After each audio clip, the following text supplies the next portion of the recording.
कभी सोचा है कि हमारी पृथ्वी का नक्शा थोड़ा अटपटा सा क्यों लगता है? तो चलिए आज इसी मजेदार पहेली को सुलझाते हैं। ये सवाल ना थोड़ा अजीब लग सकता है। मतलब अगर हम अपनी पृथ्वी को देखें तो ऐसा लगता है जैसे सारी जमीन ऊपर की तरफ चली गई है और नीचे सिर्फ पानी ही पानी है। आखिर ऐसा है क्यों? आज तो हमारे पास साइंस है जो इसका जवाब देती है, लेकिन सोचिए पुराने जमाने में लोग क्या सोचते होंगे।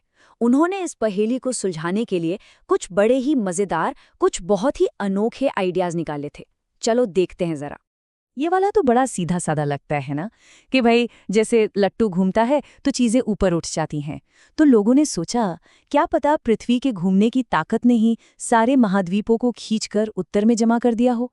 अब ये वाला तो और भी कमाल का है। मतलब जरा सोचिए कि हमारा ग्रह एक बहुत बड़े पिरामिड की तरह ठंडा हो रहा है और उसका जो ऊपरी नुकीला हिस्सा है वो हमारी जमीन है और बाकी सब ढलान वाले महासागर। काफी कल्पनाशील सोच थी।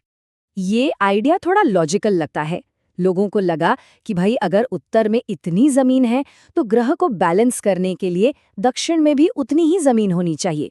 बस ये अलग बात है कि वो अब तक किसी ने खोजी नहीं है। सुनने में तो ये सब कहानियां बड़ी दिलचस्प हैं, लेकिन साइंस ने हमें बताया कि ये सब सही नहीं है। तो फिर असली वजह क्या है? इसका जवाब इन सब से कहीं ज्यादा आसान और कहीं ज्यादा गहरा है। असल में इसका जवाब किसी बाहरी ताकत में नहीं है, बल्कि हमारी पृथ्वी के अंदर ही छिपा है। देखिए, हमारी धरती स्थिर नहीं है, ये लगातार हिल रही है, मूव कर रही है। तो असली हीरो है प्लेट टेक्टोनिक्स।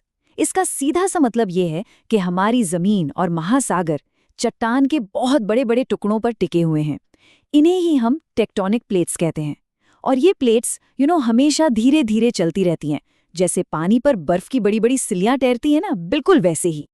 अच्छा, तो ये काम कैसे करता है? इसे ऐसे समझिए। पृथ्वी का जो गर्म कोर है वो एक विशाल इंजन की तरह है।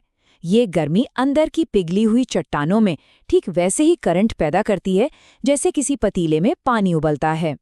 और बस यही करंट ऊपर की ठंडी ठोस प्लेटों को धक्का देता रहता है। और इसी लगातार चलने वाली प्रोसेस की वजह से महाद्वीप लाखों सालों से अपनी जगह बदल रहे हैं। तो ये जो सारे महाद्वीप उत्तर की तरफ जमा हो गए हैं, ये कोई एक दिन में नहीं हुआ। नहीं, ये एक बहुत ही धीमी, लाखों साल लंबी महायात्रा का नतीजा है। और जब हम पीछे मुड़कर देखते हैं ना, तो ये देखना बड़ा मजेदार है कि वक्त के साथ सब कैसे बदल गया। करोड़ों साल पहले दुनिया का नक्शा आज जैसा बिल्कुल नहीं था। ज्यादातर जमीन दक्षिण में एक बड़े से सुपर कॉन्टिनेंट में जुड़ी हुई थी। फिर प्लेट्स ने अपना खेल शुरू किया और धीरे धीरे इन जमीनी टुकड़ों को उत्तर की तरफ धकेलना शुरू कर दिया। और ये जबरदस्त भूवैज्ञानिक हलचल का असर सिर्फ नक्शों पर नहीं पड़ा। नहीं, इसने अफ्रीका में ग्रेट रिफ्ट वैली जैसी शानदार जगहें बनाई, जो शुरुआती इंसानों के विकास के लिए, उनके इवोल्यूशन के लिए एक बहुत बड़ा सेंटर बनी। तो एक तरह से देखें तो हमारी अपनी कहानी भी पृथ्वी के इस हलचल से कितनी गहराई से जुड़ी हुई है। और सबसे मजेदार बात पता है क्या है? ये प्रोसेस आज भी चल रहा है। पृथ्वी एक डायनामिक ग्रह है।